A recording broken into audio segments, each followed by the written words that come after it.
Farewell, he cried to them. May we meet again as friends. Be off.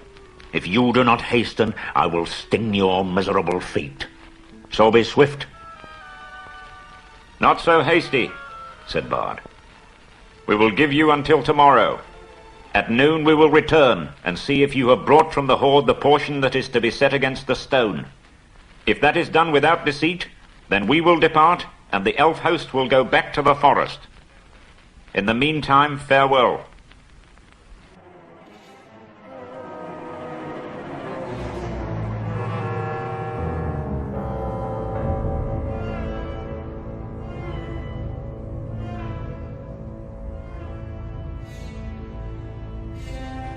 The next day the wind shifted west, and the air was dark and gloomy. The morning was still early when a cry was heard in the camp. Runners came in to report that Dain had come. He had hurried on through the night, and so had come upon them sooner than they had expected. Each of his folk was clad in a hauberk of steel mail that hung to his knees, and his legs were covered with hose of a fine and flexible metal mesh. The dwarves were exceedingly strong for their height, but most of these were strong even for dwarves. In battle, they wielded heavy, two-handed mattocks, and their faces were grim.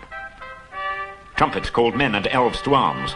Before long the dwarves could be seen coming up the valley at a great pace. Bard went out to meet them, and with him went Bilbo. We are sent from Dain, son of Nain, they said when questioned. We are hastening to our kinsmen in the mountain. But who are you that sit in the plain as foes before defended walls?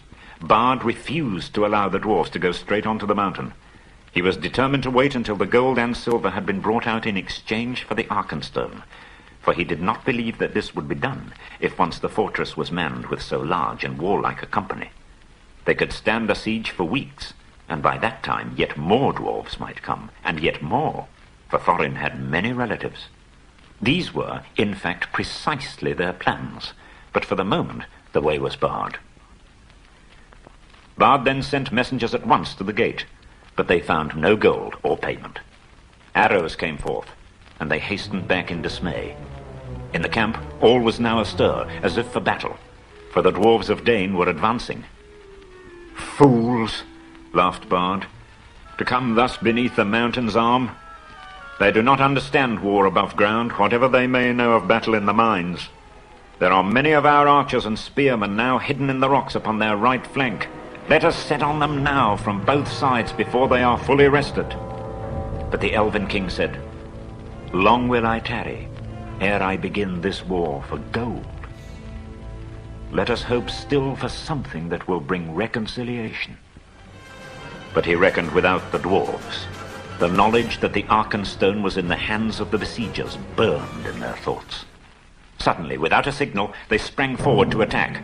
Bows twanged and arrows whistled. Battle was about to be joined.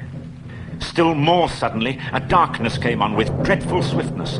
Winter thunder and a wild wind rolled roaring up and rumbled in the mountain. And beneath the thunder, another blackness could be seen whirling forward. But it did not come with the wind. It came from the north, like a vast cloud of birds, so dense that no light could be seen between their wings. Then, in a voice like the thunder itself, his staff blazing forth with a flash like the lightning, Gandalf cried out, Halt! Dread has come upon you all. The goblins are upon you, O Dain. Bolg of the north, whose father you slew in Moriah, is coming. The bats above his army are like a sea of locusts. They ride upon wolves, and wargs are in their train. Come, there is time yet for counsel. Let Dain, son of Nain, come swiftly to us.